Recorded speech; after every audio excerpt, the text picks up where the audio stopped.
Hi hello जय जगन्नाथ। आज मु आम घर को आसी तो आग को जेहेतु आम पुरी मंदिर रे यज्ञ होगा जाऊँगी मु माँ आउ आंटी आज मंदिर को आसचु। केवल मंदिरटा आमर केमिति सजा हेची तो पुरी बहुत नुआ भलिया देखा जाउची। तो आमे आसीचु टिके बुलिबा को।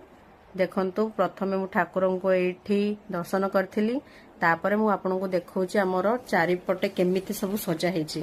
देखंतु केते सारा लाइट रे सजा हेची।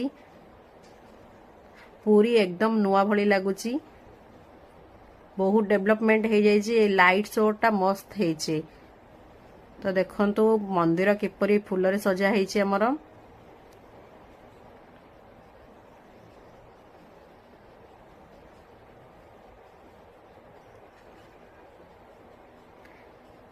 देखंतु एटी कांथरे केमती ठाकुर